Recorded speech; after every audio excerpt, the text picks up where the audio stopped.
Hair fall শুরু হয়ে গিয়েছে এমন সময় আপনার মন খারাপ হওয়াটাই স্বাভাবিক, কিন্তু আপনার মন যখন খারাপ হবে তখন আপনি ডিপ্রেশনে চলে যাবেন, আর যখন আপনি ডিপ্রেশনে যাবেন তখনই আপনার হেয়ার ফল আরও দ্রুত বাড়বে। তাই হেয়ার ফল হলে মন খারাপ হওয়া যাবে না। যখন লক্ষ্য করছেন অস্বাভাবিক হারে আপনার চুল পড়ছে, তখন প্রথমেই দেখতে হবে আপনার শরীরে কোনো ভাইটামিন ডেফিসিয়েন্সি রয়েছে কিনা। তার জন্য আপনাকে ছোট্ট একটা টেস্ট করতে হবে, মেডিকেলে যে ঘরে বসে হবে না। আপনি যখন বুঝতে পারছেন আপনার টেস্ট যখন বেরিয়ে আসছে এটা ডেফিসিয়েন্সির কারণে হচ্ছে, তখন ইতিমধ্যে আপনি বুঝে গিয়েছেন আপনার করণীয় কি। যখন আপনি বুঝে গিয়েছেন যে আপনার চুল পড়ার কারণই হচ্ছে গিয়ে ভাইটামিন ডেফিসিয়েন্সি, মানে ভিটামিন স্বল্পতা, তখন আপনি নিজে নিজে ইচ্ছা মতো ভাইটামিন খাবেন না। একটা ভালো ডক্টর দেখিয়ে তার পরামর্শ মতো নিয়ম মতো আপনি যদি ভাইটামিনগুলি খান তাহলে আপনার কিওর পাওয়া সম্ভব। অনেকের খাদ্যাভ্যাস ঠিক থাকে না, যার কারণে ভাইটামিন ডেফিসিয়েন্সি দেখা দেয় এবং চুল পড়া শুরু করে, যেমনটা ভাইটামিন ডির কারণে হয়ে থাকে। এবার আসা যাক যাদের অ্যালোপেশিয়া রয়েছে। অনেকে আমাকে জিজ্ঞাসা করেন অ্যালোপেশিয়াটা আসলে কি। অ্যালোপেশিয়াটা একটা জেনেটিক রোগ, যার কারণে যে কোনো স্থান থেকে চুল পড়া শুরু করে। সাধারণত আমরা দেখতে পাই সব থেকে বেশি মাথা থেকে চুল পড়া। এই রোগটি জেনেটিক কারণে বেশি হয়ে থাকে। এছাড়াও মানসিক চাপ, ডায়াবেটিস, থাইরয়েড এবং অন্যান্য রোগের ট্রিগারের কারণেও এই রোগটা প্রভাবিত হতে পারে। অ্যালোপেশিয়া রোগটি পুরোপুরি সেরে ওঠার জন্য কোনো রকমের এখন পর্যন্ত কিওর ওষুধ আবিষ্কৃত হয়নি, তবে এর টিপিক্যাল সলিউশন কিংবা প্রতিরোধক রয়েছে যেগুলোকে আমরা অনেকেই চিনি। তারপরও আমি সেগুলোর নাম উল্লেখ করতেছি: মিনোক্সিডিল, ফানাস্ট্রাইড, ডুটাস্ট্রাইড। এছাড়াও এখনকার সময়ে সব থেকে আলোচিত চিকিৎসা রয়েছে, সেটার নাম হচ্ছে পিআরপি। পিআরপি হচ্ছে একটা চিকিৎসা পদ্ধতি যেখানে প্লাটেলেট প্লাজমার সমৃদ্ধিত চিকিৎসা আপনার করা হয়। আপনার নিজের ব্লাড থেকে প্লাটেলেট প্লাজমা আলাদা করে সেটা আপনার স্ক্যাল্পে ইনজেক্ট করে দেওয়া হয়। অনেকের মনে প্রশ্ন জাগে, অনেকে জিজ্ঞেস করেন, এবং এখন পর্যন্ত যারা ভিডিওটা দেখতেছেন অনেকের মনে কোশ্চেন আসছে যে এটা কি ন্যাচারালি কিউর পাওয়া পসিবল না। উত্তর হচ্ছে না। এরপর দেখতে হবে আপনি কোন শ্যাম্পুটি ব্যবহার করছেন। যদি সেটা বাজারের নর্মাল কমার্শিয়াল শ্যাম্পু হয়ে থাকে, নিশ্চয়ই সেটাতে সালফেট এবং প্যারাবিন থাকবেই। সালফেট এবং প্যারাবিন শ্যাম্পু যেগুলো ইনক্লুডেড সেগুলোকে আপনাকে বাদ দিয়ে দিতে হবে। ন্যাচারাল শ্যাম্পু ইউজ করতে হবে এবং সেটা হতে হবে আপনার স্ক্যাল্পের ধরন অনুযায়ী। আপনার স্ক্যাল্প যদি ড্রাই থাকে তাহলে ড্রাই শ্যাম্পু ব্যবহার করতে হবে। আপনার স্ক্যাল্প যদি অয়েলি হয় তাহলে অয়েলি শ্যাম্পু ব্যবহার করতে হবে। শ্যাম্পু করার সময় একটা জিনিস বিশেষভাবে খেয়াল রাখতে হবে, সেটা হচ্ছে আমরা যেন আমাদের হাতের নখ দিয়ে মাথার স্ক্যাল্প না ক্লিন করি।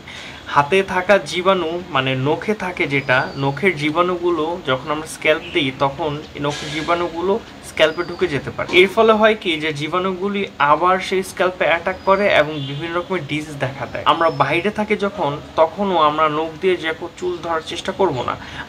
আমাদের নখে প্রচুর পরিমাণে ময়লা থাকে, যে ময়লাগুলি আমাদের রোগ প্রতিরোধ ক্ষমতা কমিয়ে দেয়। আরেকটা ব্যাপার লক্ষণীয়, অনেকেই শ্যাম্পু মাথায় দেওয়ার সাথে সাথেই ধুয়ে ফেলে। এটা কোনোভাবেই করা যাবে না। শ্যাম্পু আপনার শত্রু না। মনে রাখতে হবে শ্যাম্পু আপনার মাথার স্ক্যাল্পের যত ময়লা রয়েছে, অতিরিক্ত অয়েল এবং খুশকি দূর করে।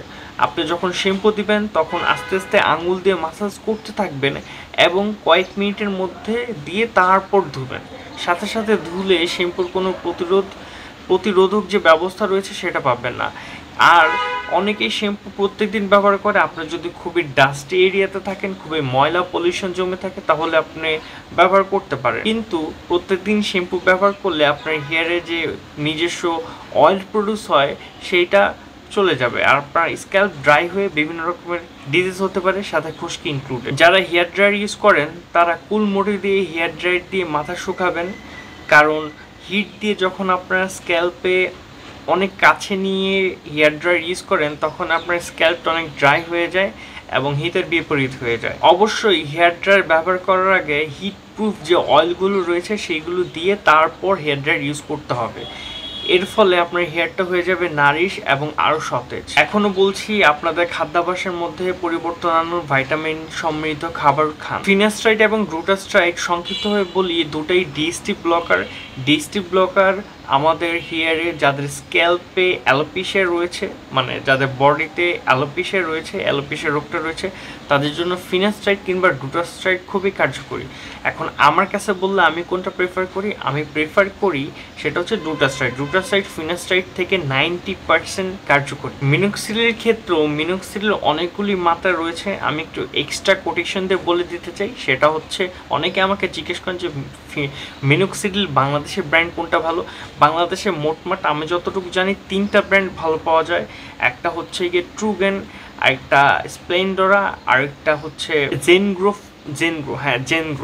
এই 3টার মধ্যে আমি এখন প্রেফার করি ট্রুগেন, বাকিটা আপনার উপরে। আর আপনার ফাইন্যান্সিয়াল অবস্থা যদি ভালো থাকে, ফাইন্যান্সিয়াল কন্ডিশন যদি ভালো থাকে, তাহলে আপনি ইন্টারন্যাশনাল দিকেও যেতে পারেন। চুলের জন্য আরেকটা জিনিস আমরা করতে ভুলে যাই, সেটা হচ্ছে একটা পরিষ্কার পানি। পরিষ্কার পানি আমাদের শরীরের জন্য খুবই উপকারী, এবং আমাদের স্ক্যাল্প ধোয়ার সময়ও খেয়াল রাখতে হবে যাতে আমরা পরিষ্কার মিনারেল ওয়াটার দিয়ে পানিতে স্ক্যাল্প ধুই। অনেকে বলতে পারেন আমার বাসায় অনেক আয়রন থাকে, আমার বাসার পানি ময়লা, ওয়াসার পানি। তারা মিনারেল ওয়াটার ইউজ করতে পারেন। যদি টাকা থাকে তাহলে কিনে পানি ব্যবহার করুন, আর যদি তাও না থাকে তাহলে নিজেই একটা প্রাকৃতিক ফিল্টার বানিয়ে ফেলেন, যার কারণে আপনার স্ক্যাল্প থাকবে আরও সুন্দর সতেজ। শরীর এবং মাথায় যাতে ব্লাড সার্কুলার বাড়ে সেজন্য এক্সারসাইজ করা খুবই দরকার। আপনি 30 মিনিটসের জন্য হাঁটতে চলে যান, রানিং করতে পারেন, সাইক্লিং করতে পারেন, মাথার স্ক্যাল্প যাতে ভালো থাকে, মাথার মাসাজ করতে পারেন প্রতিদিন 2.5 মিনিট করে 5 মিনিট। তার সাথে আপনি বালাম করতে পারেন। বালামটা আমাদের শরীরের জন্য খুবই উপকারী, সেটা আপনি একটু গুগল ঘাটলেই পেয়ে যাবেন। আর একটা জিনিস যা আপনাদের অনেক উপকার আসতে পারে তা হচ্ছে আমার চ্যানেলটা সাবস্ক্রাইব করে দেওয়া এবং পাশে থাকা বেল আইকনটি বাজিয়ে দেওয়া, যাতে আমি যখনই ভিডিও বানাই তখনই যাতে আপনাদের কাছে নোটিফিকেশন চলে যায়। এবং এই ভিডিওটা লাইক করে দেওয়া। আমি চাই যাদের এই ভিডিওটা প্রয়োজন তারা যাতে এই ভিডিওটা দেখে। এটা একটা কমপ্লিট গাইডলাইন যে আপনাদের কি কি করতে হবে, কি কি করণীয়, কি কি করলে আপনার হেয়ারটা সুন্দর থাকবে। পিস, ভালো থাকবেন সবাই।